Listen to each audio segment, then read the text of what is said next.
Yukyaniro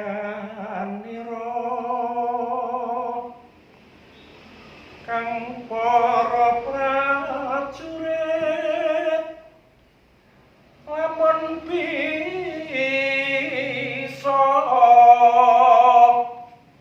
sampeyan nulodo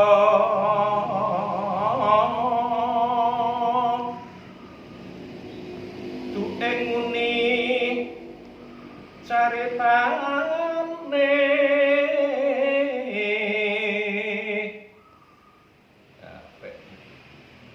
adelira sang Prabu Sasrabau ing Maes Pati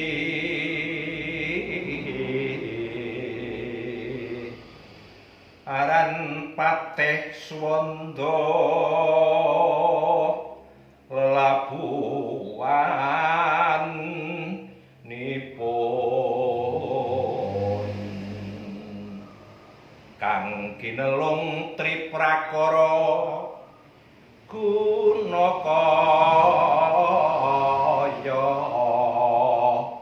purune kang den tepi nuwuni traku tomo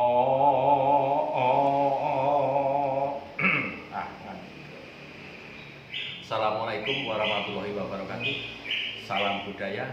Semoga kesenian kita seni Jawa ini tetap berkembang,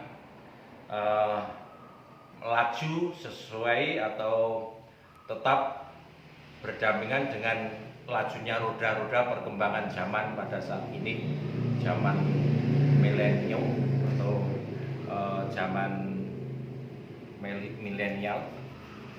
Baik, dalam pertemuan ini kita akan berbincang tentang proses garap tari. Mudah-mudahan apa yang saya sampaikan ini bermanfaat bagi para calon-calon koreografer, calon-calon penggarap tari. Perlu diketahui bahwa di Surakarta atau gaya Surakarta, pada umumnya tari-tari bergaya Surakarta ini ada beberapa jenis tarian. Ada tari tunggal, ada tari pasangan, ada tari kelompok.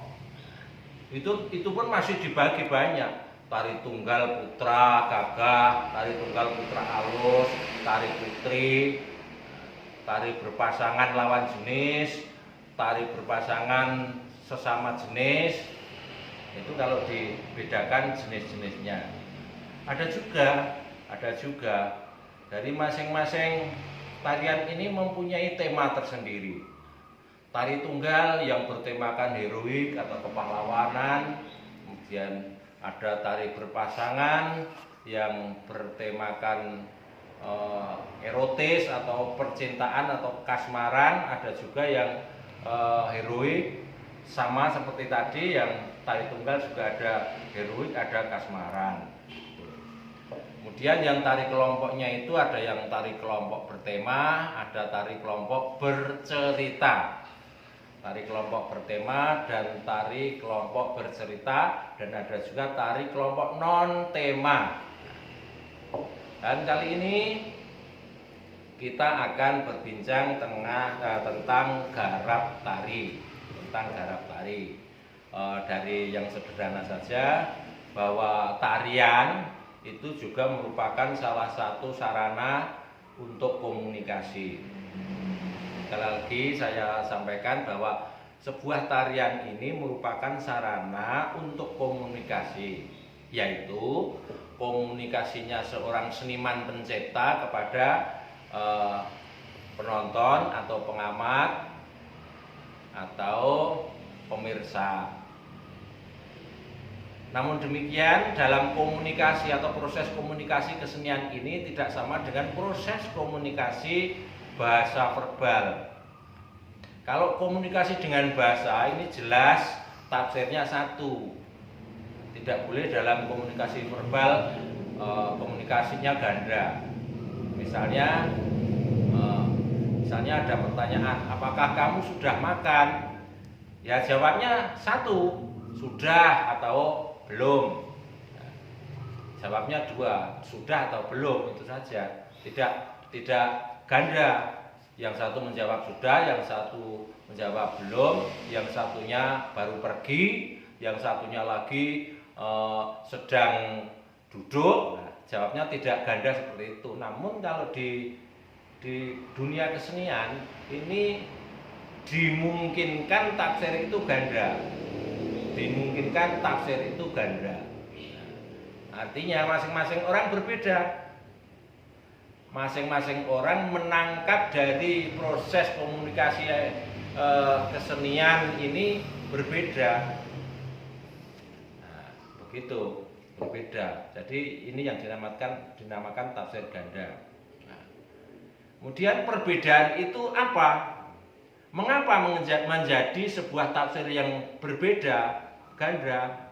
Itu banyak faktor yang mempengaruhi. Satu, penontonnya atau penghayatnya itu berbeda latar belakang, berbeda dengan antara pengamat atau penonton satu dengan penonton lainnya, berbeda dengan perbedaannya pada ini pengalamannya tentang kesenian. Kan penonton itu ada penonton yang awam, ada pengamat, ada pemirsa dan sebagainya. Nah, mengapa saya menyebut ada penonton, ada pengamat dan sebagainya? Itu memang beda. Kalau penonton itu barangkali dia melihat hanya sekedar hiburan. Kalau pengamat itu melihat akan masuk ke dalam sebuah komunikasi tersebut. Bahasa Jawanya harus bebles ambles, merenungi apa yang ia tangkap dari hasil komunikasi antara bentuk kesenian ini menjadi sebuah pengalaman jiwanya, kemudian dirasakan, diresapi. Nah, ini pengamat itu seperti itu. Nah, jadi barangkali tingkat dasar orang menjadi seorang pengamat itu pertama mungkin jadi penonton dulu, seneng sih nonton, lama-kelamaan mungkin bisa jadi pengamat, seorang pengamat. Ya, seorang pengamat ini prosesnya lama sekali, berdasarkan pengalaman dia untuk menggeluti sebuah kesenian. Baik, saya kembali. Misalnya untuk tari tunggal, ya, sebelum berwujud tari tunggal, ini saya katakan bahwa ada 3 pos. Ini seorang seniman, ini bentuk seninya, ini penonton atau pengamatnya. Nah, ini seorang senimannya akan berkomunikasi dengan ini melalui ini bentuk kesenian ini. Misalnya si A ingin membuat tari gagah yang bertemakan gandrungan, misalnya tari klono topeng. Dia sudah merencanakan, sudah membuat konsep, Menurut dia, karena ini seorang seniman tradisi, jadi dia akan membuat sebuah pertunjukan ini strukturnya seperti biasanya seorang menyusun sebuah tari tradisi. Strukturnya ada semban, ada beksan, ada maju beksan, kiprah, mundur beksan. Ini struktur biasanya seni tradisi seperti itu, tari tradisi seperti itu. Nah, dia akan mewujudkan angan-angannya, mewujudkan konsepnya melalui gerak atau wujud seni tari ini. Dia sudah merencanakan, sudah membuat konsep.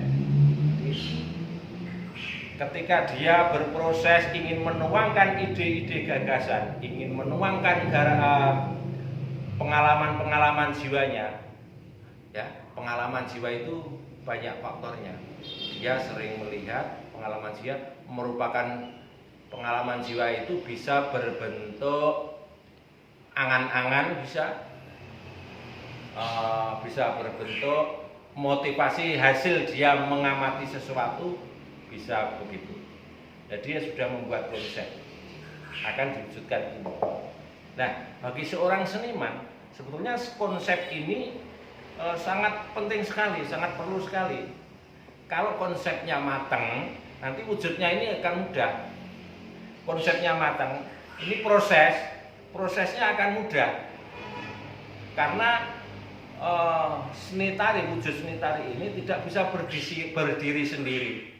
Tidak bisa berdiri sendiri. Jadi melalui proses ada media-media pendukungnya. Ada media-media pendukungnya. Sebagai wujud seni tari ini ada media pendukungnya. Iringan, rias busana, tata panggung dan sebagainya. Nah, ini sudah memiliki konsep seperti itu. Dia memikirkan akan menyusun sebuah tari klono topeng ini sudah di dalam ilusinya, di dalam pemikirannya sudah ada gambaran kira-kira bentuk tarian klono topeng saya nanti seperti apa, iringannya seperti apa. Ini sudah dimiliki oleh seorang seniman tari atau seorang koreografer. Kemudian dia eksplorasi gerak, merencanakan sebuah iringan kira-kira iringan yang cocok rasanya seperti apa. Rasanya bukan menyusun iringannya. Menyusun iringannya ada sendiri, nanti adalah penyusun iringan itu. Misalnya ini seorang koreografer, saya ingin menyusun tari klono topeng. Pertama keluar dari dalam menuju ke gawang awal, jengkeng, sembahan, berdiri, pakai topeng, trecetan, terus bla bla bla bla bla sampai pada mundur berkesan itu, dia sudah mempunyai konsep seperti itu. Nah, karena konsep dia sudah jelas, nanti dia berkoordinasi dengan penyusun iringan. Saya minta iringan yang seperti ini untuk awalnya yang rasanya gagah. Misalnya saya harus pakai ododo, habis ododo masuk lancaran, nah seperti itu. Nah, ini untuk mempermudah. Dalam arti tanda kutip, ada juga memang tidak harus begini. Ada juga seorang penata tari, koreografer ini bisanya membuat karya, bisanya membuat garapan itu karena dirangsang oleh rasa iringan dulu. Jadi terbalik dari ini, dia mendengar iringan dulu baru dibuat geraknya. Nah kalau ini kan istilahnya seorang seniman tari harus manut rasa iringannya. Tapi kalau ini iringan tari harus mendukung saya. Kalau yang dirangsang oleh iringan tadi mau tidak mau dia mengikuti. Ada juga yang seperti itu. Tapi ya kalau saya lebih baik mempunyai rancangan sendiri, iringannya kayak apa. Nah, ini baru menyampaikan ide-ide gagasan ini kepada penyusun iringan supaya dibuatkan iringan yang rasanya seperti ini. Ini sudah bagus. Karena pengalaman-pengalaman yang saya lalui seperti mulai tahun 1900 mulai 2015 saya mencoba mengkonsep sebuah karya tari kelompok. Judulnya Tari Klono Kunjono Popo. Ini saya ajukan untuk lomba kompetensi siswa di nasional di Bali dan alhamdulillah itu mendapat juara terbaik se-Indonesia. Nah, prosesnya seperti itu. Dan garapnya tidak seperti biasa. Garapnya tidak seperti biasa. Artinya saya tidak menyajikan urutan cerita seperti apa yang saya baca di buku. Tapi saya mempunyai garap yang lain, mempunyai istilahnya sanggit kalau dunia pedalangan. Saya mempunyai sanggit lain. Saya batasi dulu cerita yang Tari Klono Kunjono Popo itu tadi. Sebetulnya dari rangkaian seperti drama tari seperti fragmen, wujudnya seperti itu. Tari Kunjono Popo, Klono Kunjono Popo itu. Namun itu sebetulnya konsep saya hanya sebuah lamunannya seorang klono. Jadi lamunan seorang klono itu bisa digambarkan menjadi sebuah bentuk fragmen menjadi sebuah bentuk drama tari itu. Gitu. Jadi alamunanya seorang Klono, Prabu Klono atau Klono ini bisa saya kembangkan menjadi sebuah drama tari yang wujudnya ini kadang-kadang bertolak belakang dari cerita aslinya. Nah, ini kan penonton menjadi, kok begitu, kok begitu, kok Klononya menang, ya Pajinya yang kalah. Nah, itu kita harus main konsep seperti itu. Ini bukan adegan yang senyatanya, tapi ini adegan yang merupakan lamunan atau gagasan seorang diri menjadi sebuah cerita. Seandainya aku menang, seandainya aku bisa memiliki istri seorang Sekartaji. Seperti juga Topeng Suminten yang juara nasional di NTT tahun 2017 itu yaitu saya juga agak ketawa sedikit. Ada teman-teman yang ikut ambil seperti tari Topeng Suminten itu, iringannya ya persis tari Topeng Suminten, penarinya dua dari kawan-kawan dari sana. Dia menyampaikan sinopsis. Nah, ternyata sinopsisnya itu salah, tidak cocok dengan apa yang saya sampaikan, apa yang saya tuangkan itu. Dia menyampaikan sinopsisnya adalah jalan cerita seperti cerita-cerita kedoprak Suminten Edan itu, ada Mas Subroto. Sebenarnya tidak itu. Saya mempunyai sinopsis lain, artinya sinopsis itu sinopsis tarian yang ada di Topeng Suminten, bukan di cerita. Begitu, saya ya maklum ya. Karena sangat berbeda, tujuannya berbeda tari Topeng Suminten ini. Dan alhamdulillah tari Topeng Suminten yang saya sajikan menjadi juara nasional itu menjadi perhatian dari kawan-kawan media sosial. Ada yang secara etika dia minta izin saya, minta tarian ini saya tarikan dan iringannya dan sebagainya. Kembali ke penyusunan sebuah tari tunggal. Tari Klono Topeng. Ini tari Klono Topeng adalah menggambarkan seorang Prabu Klono yang sedang gandrung dengan Dewi Sekartaji. Tari Klono Topeng menggambarkan seorang raja Bantarangin bernama Prabu Klono Sewandono yang sedang gandrung dengan Dewi Sekartaji. Nah, itu ceritanya begitu. Kemudian konsep garapnya. Ini seorang senimannya, penyusun tarinya ini membuat konsepnya bahwa tari ini menggambarkan atau memberikan pesan kesan bahwa seorang raja yang gagah berangasan atau gagah rucah sedang gandrung dengan Dewi Sekartaji. Nah, ini kata kuncinya, seorang raja yang gagah bergas, gagah rucah sedang gandrung dengan seorang wanita yang idamannya. Nah, tentunya dia mempertimbangkan karakter-karakter. Artinya juga memilih pola geraknya, pola gerak yang menggambarkan tentang gandrungan, menggambarkan karakter seorang tokoh yang gagah berangas, gagah rucah. Itu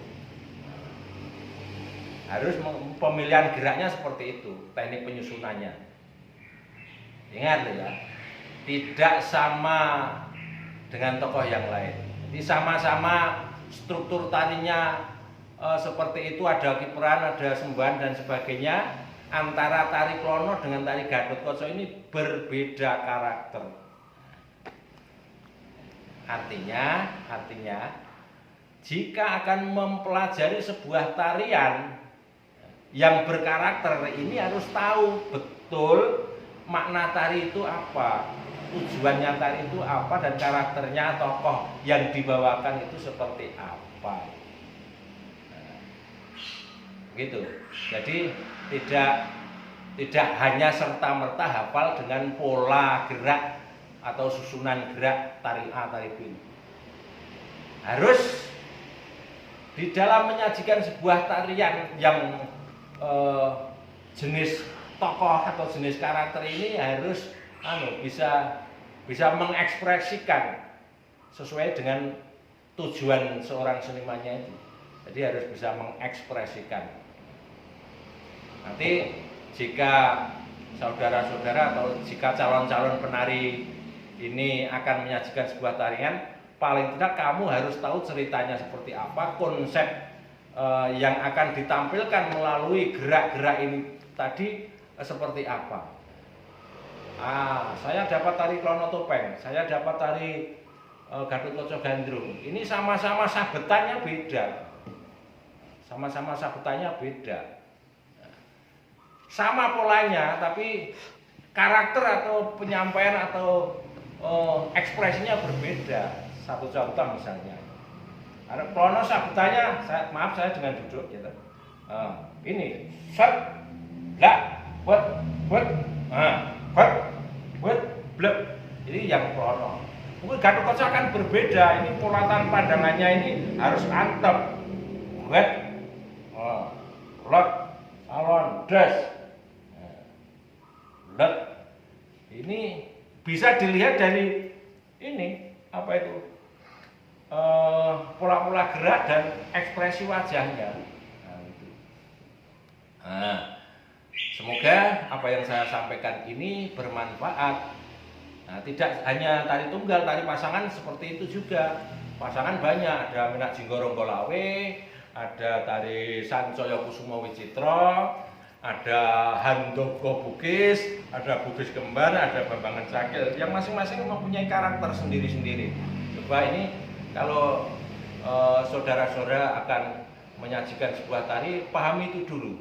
Tari ini tentang apa, karakternya seperti apa. Tidak serta-merta kalau sabutan itu sama, sabutan gagah itu sama, tidak. Jadi sabutannya Klono dengan cacaan sabutan Gatotkaca akan berbeda. Sekarang kamu lihat saja, misalnya kambeng ya, kambeng. Ini saudara harus bisa mengekspresikan kambeng kuwi kambeng gagah atau kambeng rucah atau kambeng kosong. Kosong itu ada pola geraknya tapi ekspresinya tidak muncul. Coba perhatikan. Ini sama-sama kambeng, perhatikan. Ya kan? Kemudian saya isi. Nah, semoga ini bisa diterima bagi anak-anak. Baik, saya dan saudara-saudara, nanti kalau saudara-saudara akan mencoba sebuah tarian, pahami dulu karakter-karakternya seperti apa. Demikian perjumpaan kami. Nanti periode berikutnya akan berbincang lagi tentang bagaimana menyusun sebuah drama tari dan sebagainya. Demikian, wassalamualaikum warahmatullahi wabarakatuh.